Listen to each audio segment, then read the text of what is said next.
Hey everyone, Dominic the Primetime Treasure Hunter here. In this video, I'm going to go over some estate sale entrance insider tips and tricks.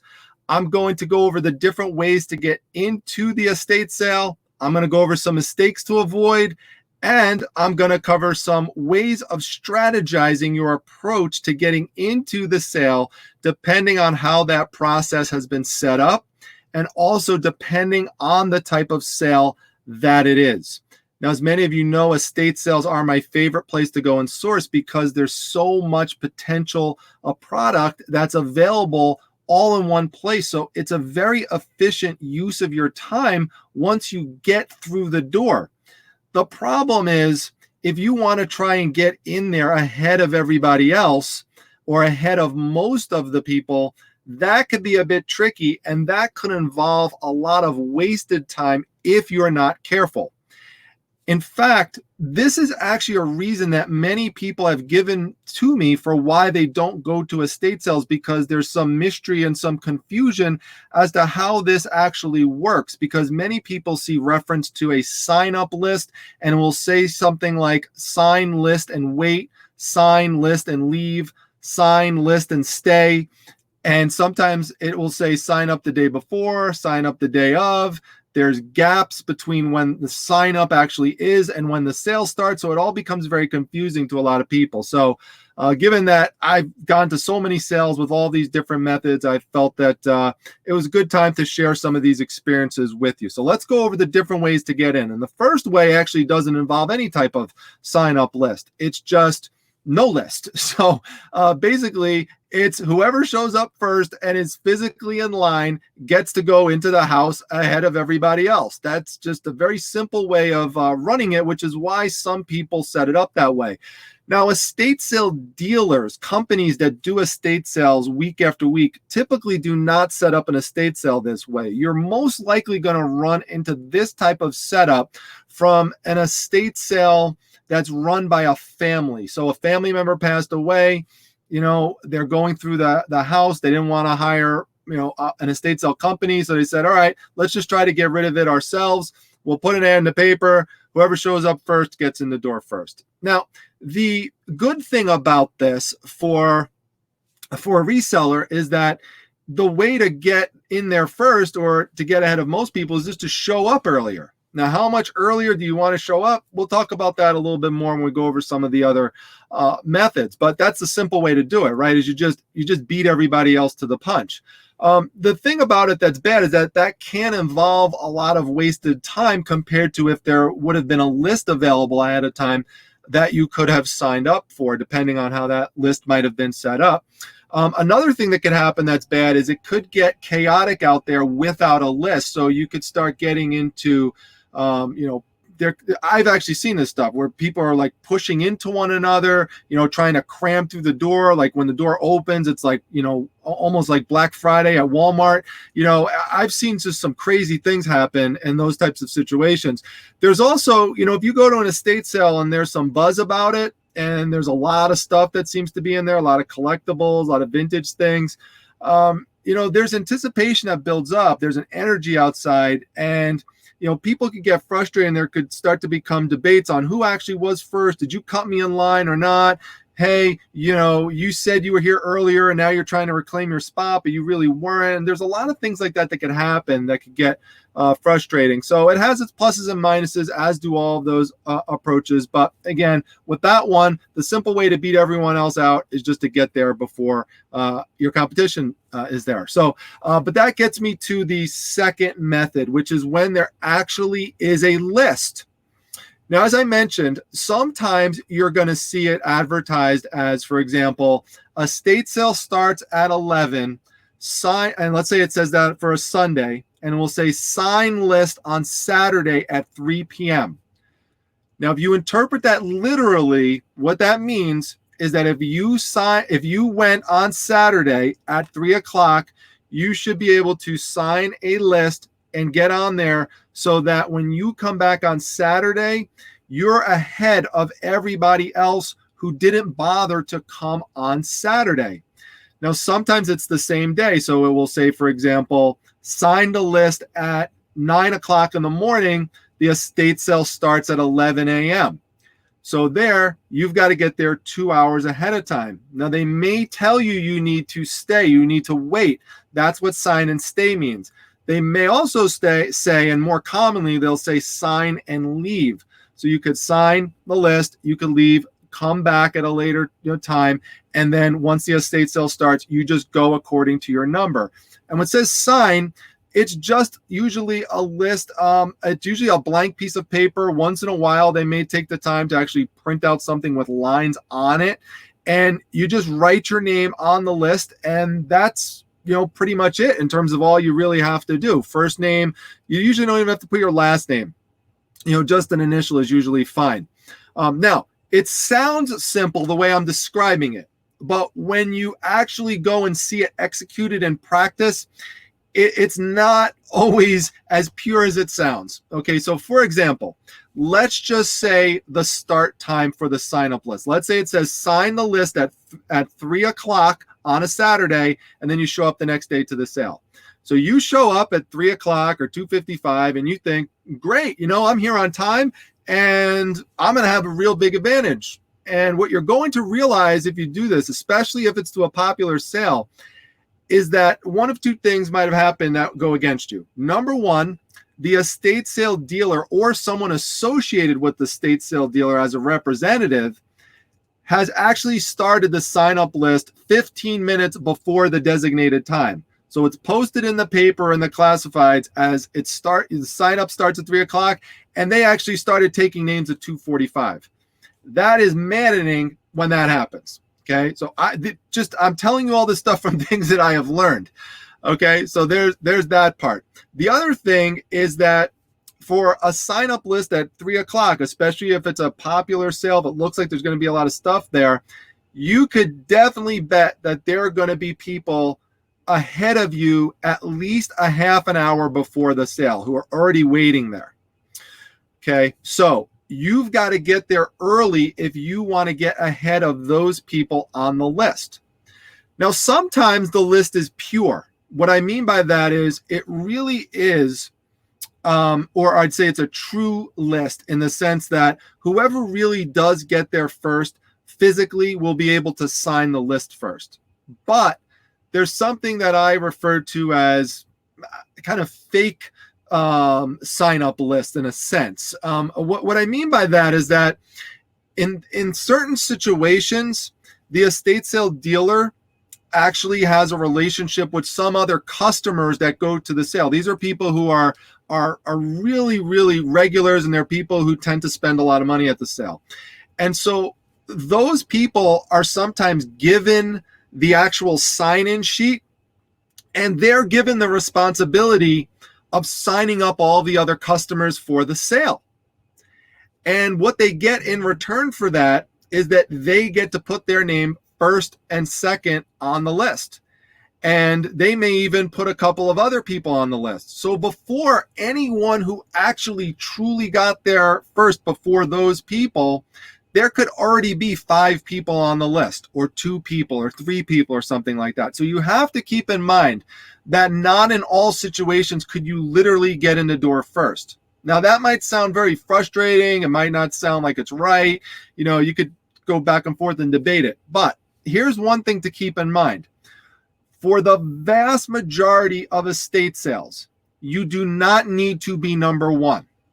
For the vast majority of estate sales, if what it is that you're interested in is getting something in that house that's pretty valuable that you're looking for, what you really need to try to do is get in on the first wave. And for most houses, that typically means you want to be in that top 20, top 25. If it's a small house, especially nowadays with COVID and social distancing, they may only allow like 10 people into the house at one time. It just depends. And sometimes it could even be a little bit less than that.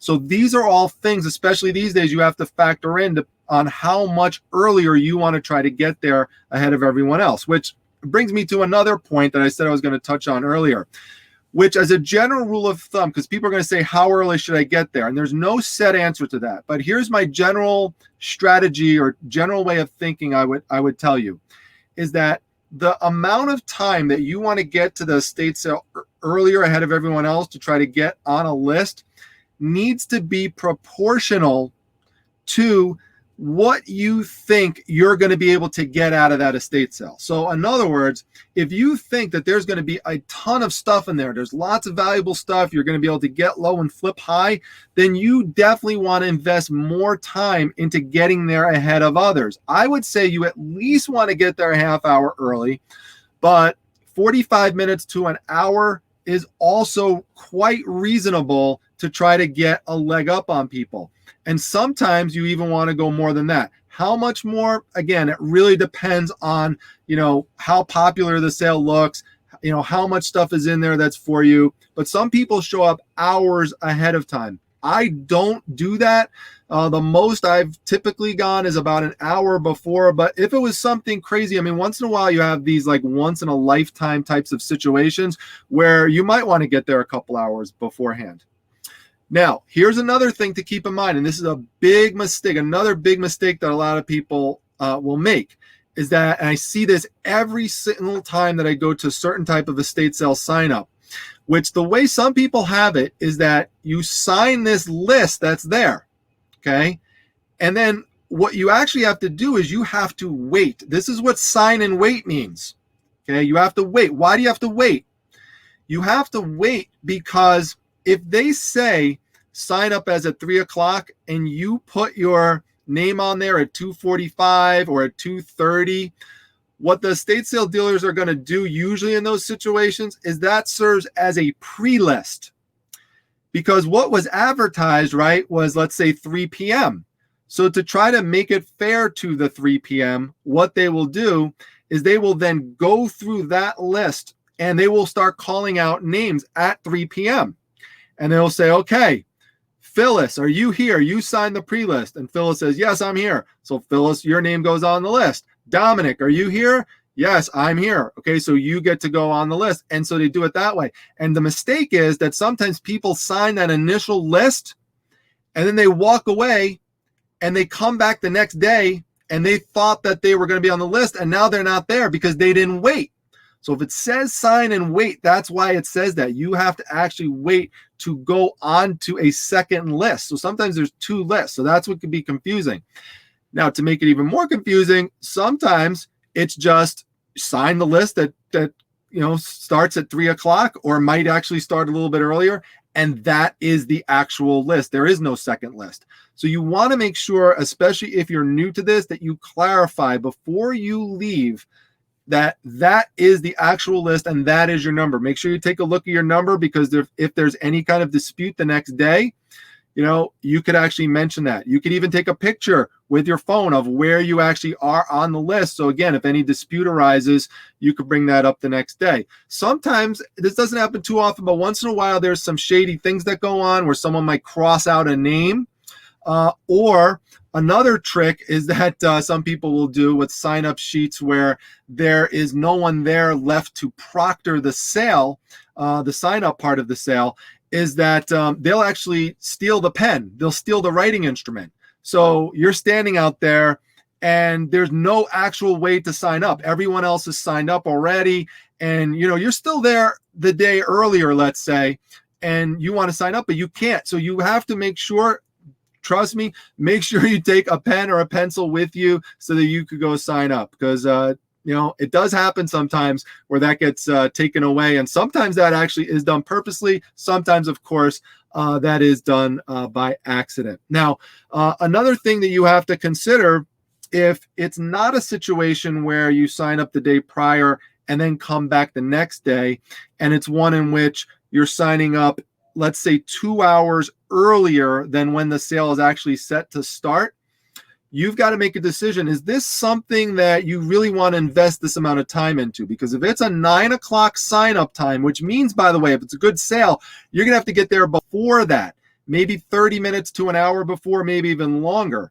Okay. So you got to factor that in. What are you going to do during that 2 hour gap? Are you going to stay there and just wait and just stand in line? If so, I would advise you bring something to do to keep yourself busy, bring something related to your business so you're not just standing there for 2 hours just doing absolutely nothing. Try to get something accomplished during that time. Another thing you could do as a strategy is look around you, on Yard Sale Treasure Map, and see if there's any places you could go to during that time frame. Maybe there's something else nearby. I do that a lot. So that's another strategy to use. But you've got to think of this through, because not every estate sale is it worth getting there ahead of everybody else. There's plenty of estate sales where it just doesn't make sense to do that, either because of your own schedule. Maybe you're very busy on that Saturday, and there's plenty of garage sales that you would rather go to in your area, or maybe there's a good flea market going on or a good auction and you'd rather be there. And chances are, based on how you typically do at your garage sales near you or your local auctions, that you could usually do maybe a lot better than you might do at the estate sale, given what it looks like is going to be there based on the ads that are in the classified section, for example. So you've got to factor that in and say, because you got to remember, the time that you're taking to drive out to the sale to sign up for it is usually on a weekend. It's usually going to be on a Friday or a Saturday, or maybe early on a Sunday. And usually while you're doing that, there's other sourcing opportunities available that you could be missing out on, and likely are missing out on. So all those things are things that you need to weigh and decide. And I take a variety of approaches. Sometimes I might zero in on a certain estate sale and say, that is my key. That is my number one priority this weekend. That's where I need to be. I've got to get there ahead of most people. That's my goal. And then whatever I could get at other sales after that one's over, then all that other stuff is gravy, but that sale's my priority. However, there are other situations, given what I see, I say, there's some stuff that looks like it's good there, but other stuff doesn't look that hot. So you know what? I'll just get there when I get there. I won't even sign up on the list. And if you go back to all my different haul videos, you'll see this, all these different approaches I use. I show you when I go and sign up on a list, and I'll tell you other times that I just couldn't get to it. Sometimes you want to get on the list. You really want to, but you just can't because you cannot physically be there, which brings me to another point. What about signing up somebody else who's not physically there? Can that happen? Could you send someone in your stead to sign up for you? In most instances, you can do that, but there's sometimes a catch to it. Now, once in a while, they will actually let you on the list put somebody else's name. So the list will be out there, and you can write, for example, your name, and then write the name of your spouse underneath it. Now, sometimes it's going to say not to do that, but a lot of people just do it anyway, and that is rarely something that I see to be enforced. However, another thing that's going to happen sometimes is that they will let you put someone on the list who's not there, but they won't let you do that until everyone physically present has been accounted for. Then what they'll do is go over the people who are there in order and say, hey, for example, to me, Dominic, you're number 5 on the list. Is there someone else you want to bring in? And I might say, yeah, I want Mrs. Primetime to come. And they'll say, okay, we'll put her on the list, but she's going to be on the list below everybody else. But if, going back to what I said earlier, if everyone had already been signed up, then what happens is they'll just leave the sign up list out there, and they'll usually leave, go away, and it'll just be hanging there on the door, and you can just go up and sign up.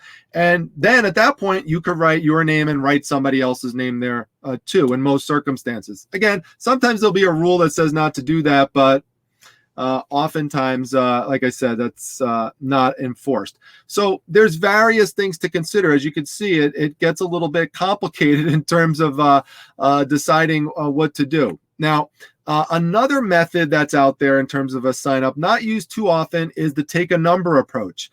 And that basically just involves going and instead of signing your name on an actual a list, and the lists are numbered, by the way. So, it'll say like number 22, and that's you just have to remember that, but it says it on the list. But other times they'll actually have you physically take a number and you hold on to that number.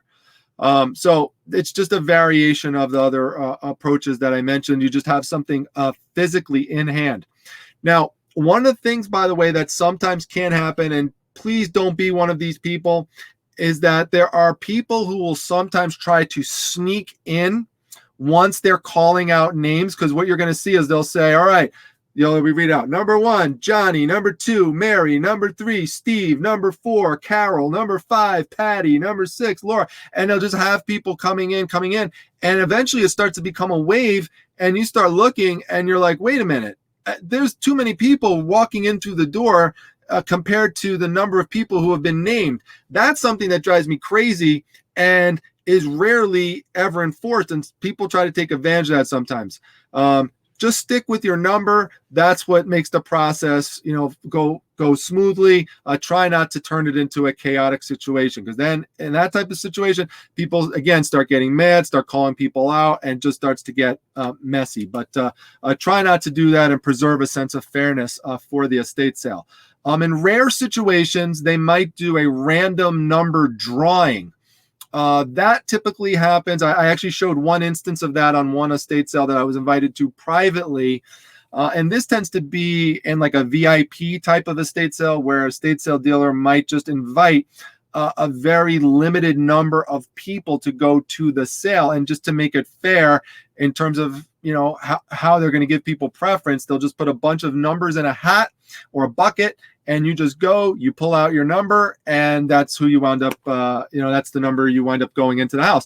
I did that on the video. I did that. I actually wound up getting number 3. So the one time that I actually had that, it actually worked out for me. So that was good. Now, remember, we are in a COVID situation now, and actually things are quite ironic here in New York. When the COVID situation started, we were in the worst state possible for this. And now we're actually in the best state. We're in one of the most safe states yet in the Southwest. And I'm filming this on 6/23/2020. There's increased COVID cases all over the place. So while things have lightened up somewhat here, in other states, there's going to be more restrictions that are set up. Some of the things that I have seen, besides some estate sales moving online, and then you go and pick things up at a later point. In those situations, they're doing kind of an auction situation set up. So you kind of like bidding on things and then going to pick up. So there's no getting there ahead of everyone else, really. You're just getting there in time for for your actual auction online. What you have to be very careful about is that the way they're assigning entrance priority to people to get into the house is based on how fast you respond to a email invitation. That's one way I had to sign up in New York. And another one was response to text.